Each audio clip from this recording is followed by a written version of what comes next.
welcome back to Between Two Wings. I'm your host, Emily Norman, and today we have Katy Birkelbach with us. She is a general aviation pilot who loves to share her passion for fitness, flying, and fashion. Katy, thanks so much for coming on our show today.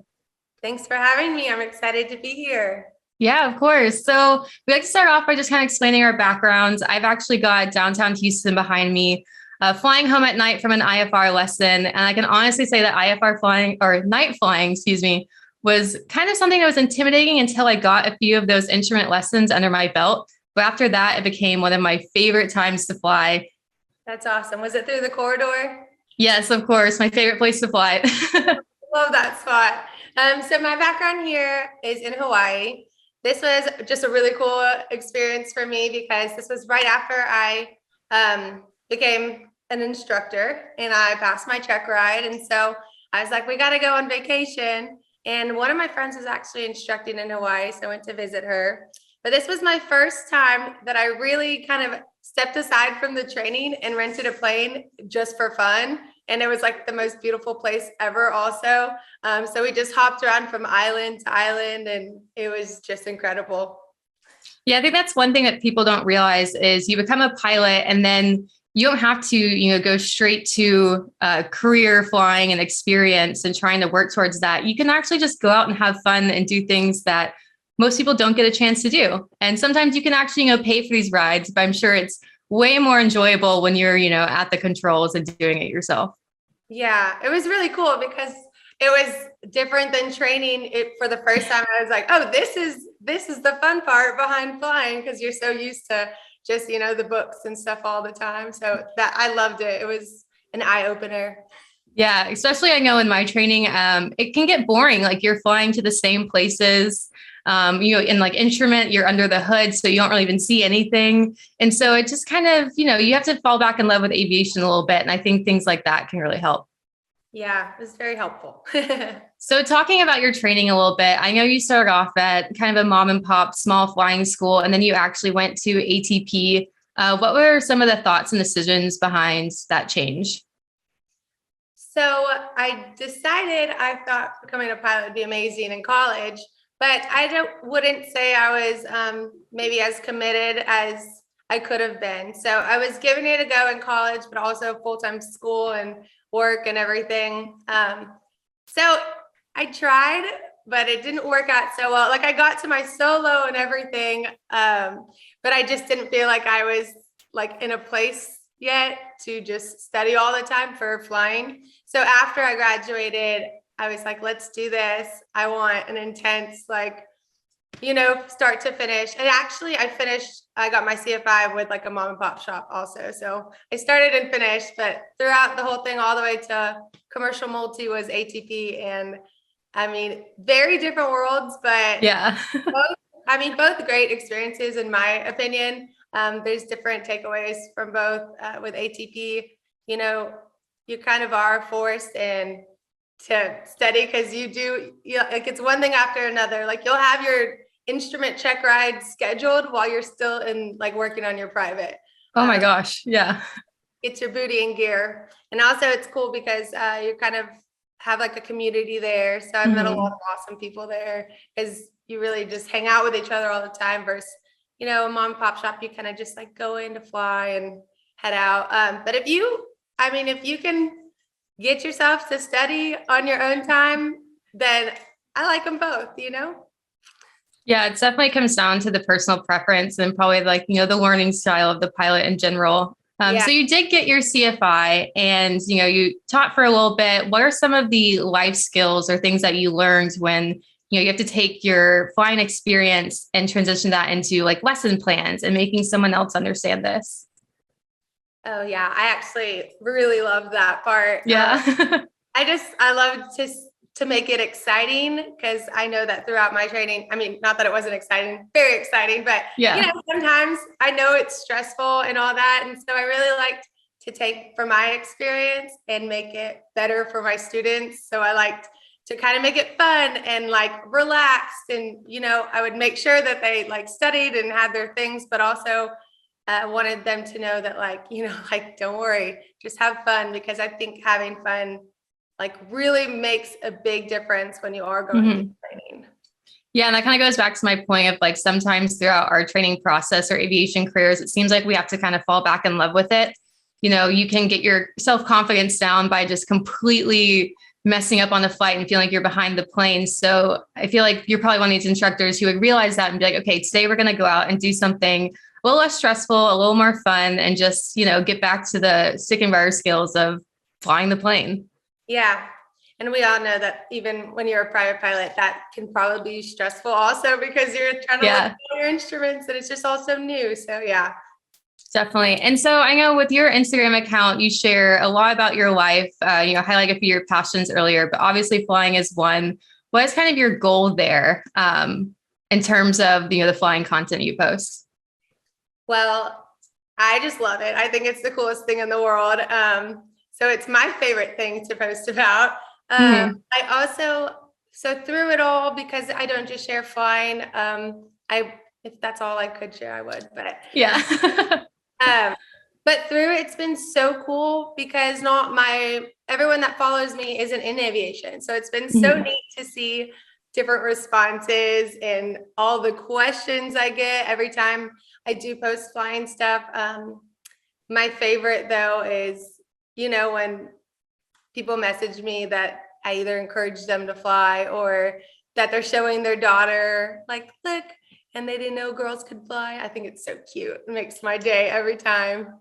So I really love just spreading the word of aviation, that it can be safe, it can be enjoyable. If you're a little girl and you want to grow up and be a pilot, you can do it too. All of the good stuff. Yeah. And like your point of, I didn't know that girls could fly or be pilots. Let's go back a little bit and talk about how you got inspired into aviation and wanting to become a pilot.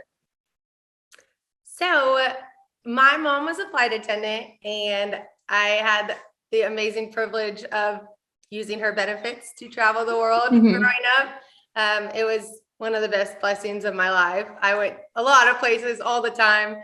And I kept thinking, like I have to be a flight attendant because I don't want to sit at a desk and I want to keep traveling.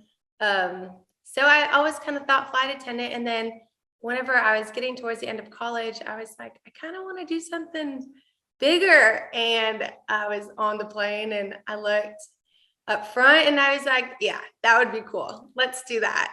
And of course, my whole family thought I was crazy. But mom was kind of supportive because, she was in, I guess, the aviation field, you could say.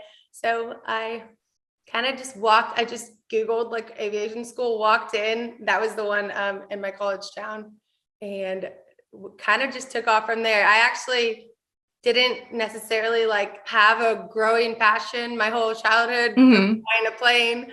I wish I did. The passion kind of grew as I went through training. I just loved it more and more. Even now, I see planes like fly above my house. I still get excited. Sad. Oh yeah, every single time. Like we were at an event once and we're sitting around a table for a team dinner and someone was like, "Oh, you can always tell who the pilots are in the group." And you look around and all of our heads are looking up. So Right? it I'm like, really did planes never fly by before, or am I just noticing them now all the time? Yeah, no, that's so true.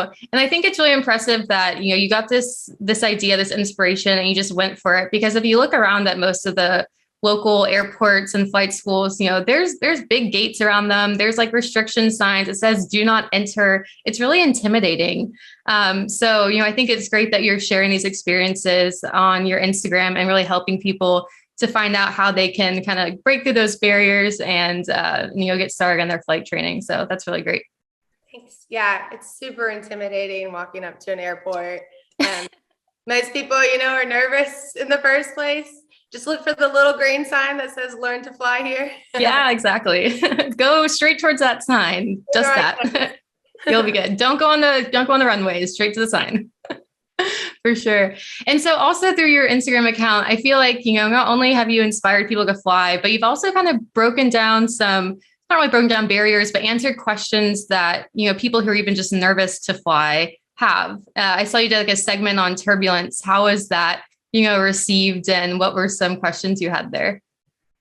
Well, I've also noticed that every time I posted flying, a lot of people thought it was great, but also a lot of people were just absolutely terrified every Oh, time. no. I was so shocked by it. I was like, why? Like, this is the most amazing thing. Like, your car is driving in your car is more dangerous. Like, this is great.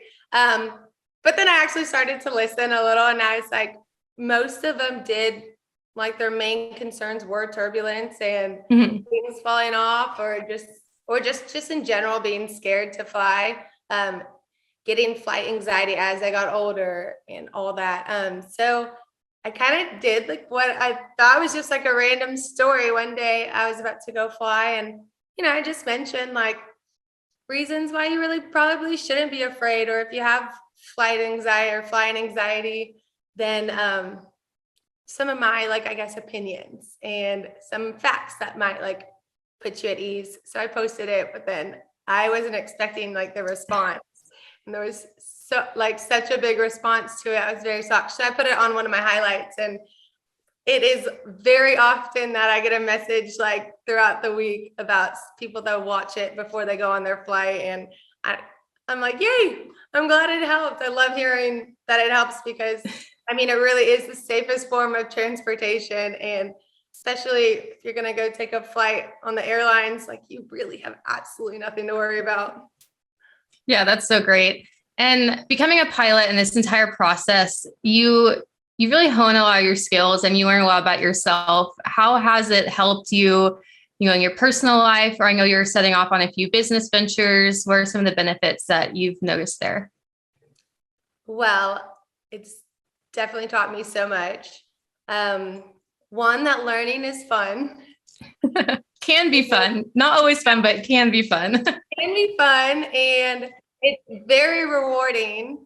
I mean, I did go to school, but I never studied like I studied when I went through flight training. And it's really cool to see what you can accomplish when you really like set your heart on something and you sit down and you work towards a goal. So of course, it's not easy getting your ratings and your certs and everything. It's really difficult. And so it takes a lot of time and it takes a lot of effort. And it's really taught me, if you want something in life, work hard, go for it. I mean, what's the worst that can happen? You'll end up in debt. No, I'm just kidding. I mean, that is a possibility here, but there's a lot of other ones as well. Mostly good things, though. If you just work hard and you go towards a goal, and once you see it accomplished, you're going to be so happy. Or at least if you're not, take the time to reflect, because I know it's easy through training to just like look forward. Mm-hmm. Take the time to reflect and be proud of yourself and just keep on going. For sure. Well, Katy, thank you so much for coming on this episode Between Two Wings. It's been so great to talk to you. And I know you're in the Houston area, so round 2 of this episode in the air, maybe? Yes, please. I know we have to fly now. Yeah, it'd be so great. This has been so fun. Of course. And everyone, thank you so much for tuning into this episode Between Two Wings. We'll see you next time.